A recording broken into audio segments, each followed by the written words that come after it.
கொட்டையில் ராஜி கட்டியாச்சு, ஊற வைக்கலாம். இது நாட்டு தவிர குழம்புக்கு ஊற வைக்க வேணும். உப்பு தண்ணி ஊற்றுனா கொட்டை ஊறாது. ஆற்று தண்ணி ஊற்றுங்க, இல்லைன்னா உப்புனா தண்ணி ஊற்றுங்க.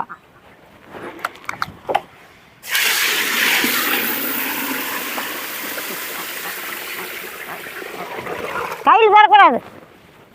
தண்ணி ஊற்றி ஊற வச்சாச்சு. 8 மணி நேரத்துக்கு மேலே தான் பார்க்கணும். 8 மணி நேரம் ஊறணும். அப்போ தான் ஊரில் நல்லா ஊறும். தோரங்கட்ட தண்ணியில் கொட்டி 8 மணி நேரம் ஆகுது. வாங்க பார்க்கலாம்.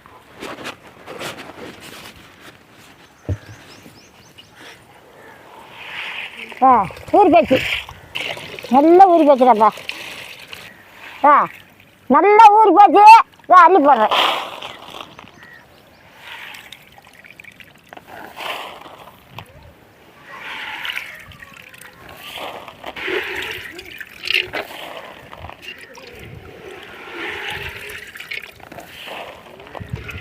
கொட்டையை அரிசி போட்டாச்சு. இனிமேல் செம்மண் வெட்டிக்கலாம்.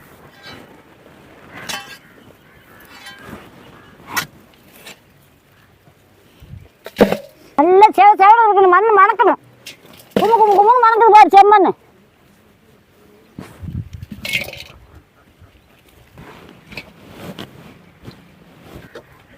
மண் வெட்டிட்டு வந்தாச்சு. அதே அரிசி போட்டேன். நான் தண்ணி ஊற வைக்கிறேன்.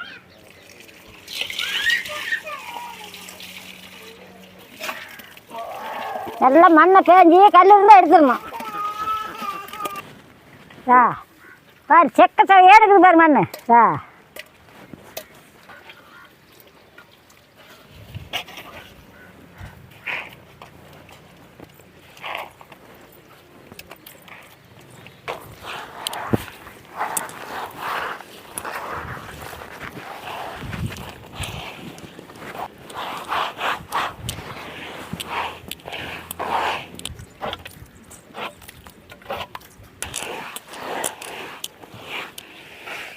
மண் கொட்டை பேஞ்சாச்சு.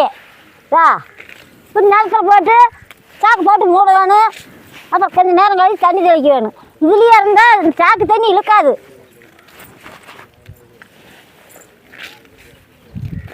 கூமாங்கூட்டியாச்சு. அதான் சாக்கு போடுறேன். இப்படி மூடி வச்சிடணும்.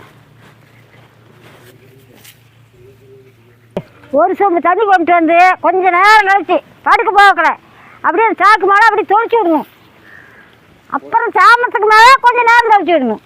3 தண்ணி ஊற்றக்கூடாது. அப்படி தொளிச்சு விடணும். சாக்கு போய் தான் ஈராகணும். காலையில் ஒரு 8 மணிக்கு வந்து பார்க்கலாம்.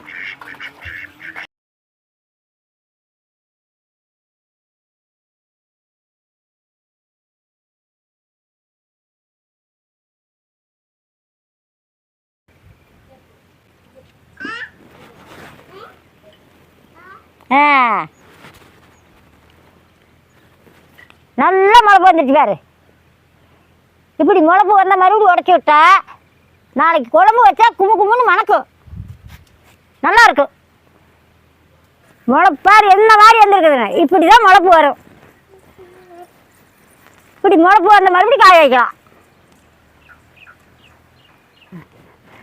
இதுக்கு மேலே உடச்சி விட்டு காய வைக்கலாம்.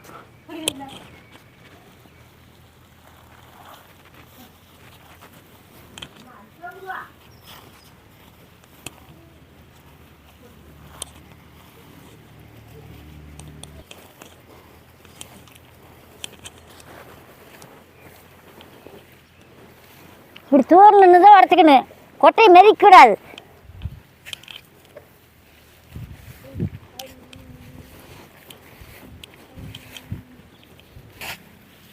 நல்லா வெய்ய அடிச்சதுன்னா 2 நாளையில் காஞ்சி போயிடும். வெய்ய கம்மியாக அடிச்சதுன்னா அது 3 நாளைக்கு போடணும். வெய்ய சுள்ளுன்னு அடிச்சுன்னா 2 நாள் காஞ்சி போயிடும்.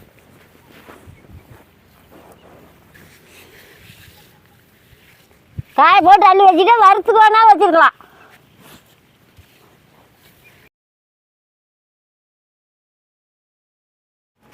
ரெண்டு நாளையில் கவர்மெண்ட்டை காஞ்சி போச்சு, சளிச்சு எடுத்துக்கலாம்.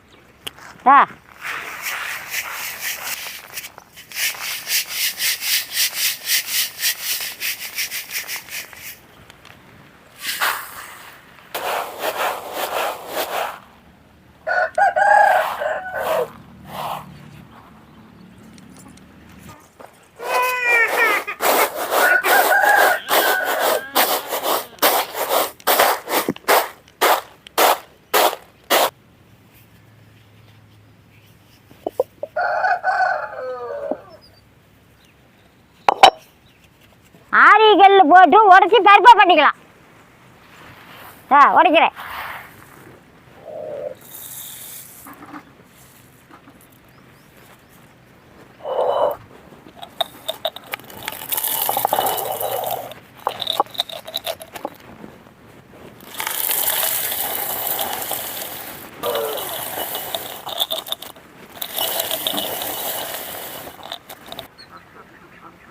உடச்சி அள்ளியாச்சு. இதை புடைக்கிறேன்.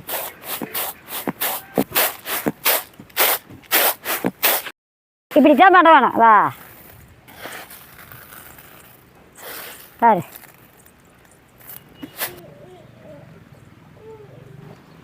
சார் தண்ணி ஒரு சொம்பு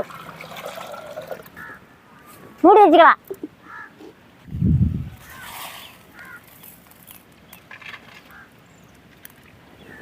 ஒரு டம்ளர் பருப்பு தண்ணியில் கொட்டி கழுவிடலாம்.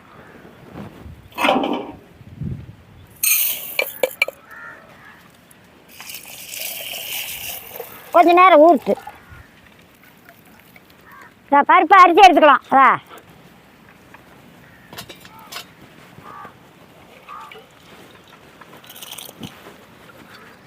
பருப்பு போட்டது ஒரு கூண் மஞ்சள் போட்டுக்கணும். ஒரு கூண் மஞ்சள் போடுறதா போடுற ஒரு கூண்.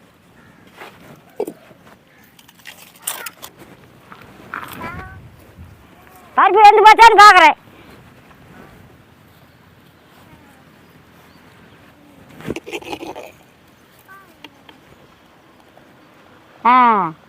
பருப்பு வெந்துக்கிடுச்சு.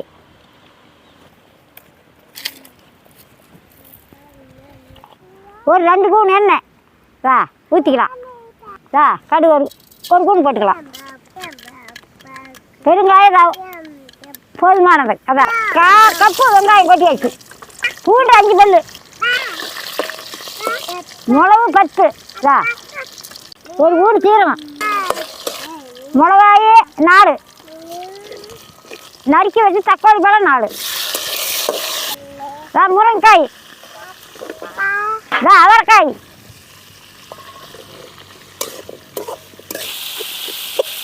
நல்லா தக்காளி பழத்தை வதக்கி விடணும். பருப்புலே தண்ணி ஊற்றுற பாரு. அது வேவிட்டு பருப்பு கடைஞ்சி எடுத்துக்கலாம். பருப்பு கடையிற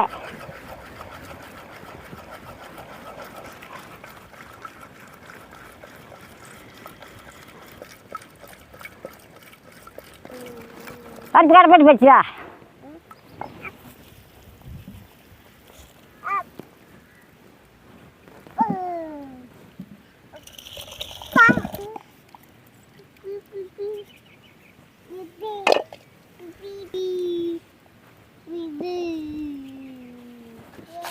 பருப்பு போட்டால் பருப்பு வேகாது. இப்போ போடுறேன். ஒரு கூண் உப்பு. சாம்பார் ரெடி. இறக்கி வைக்கிறேன்.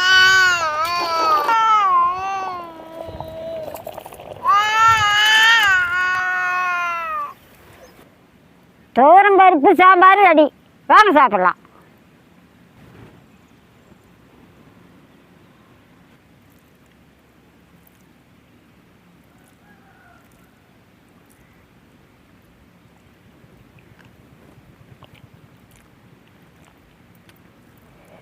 சூப்பராக இருக்குது.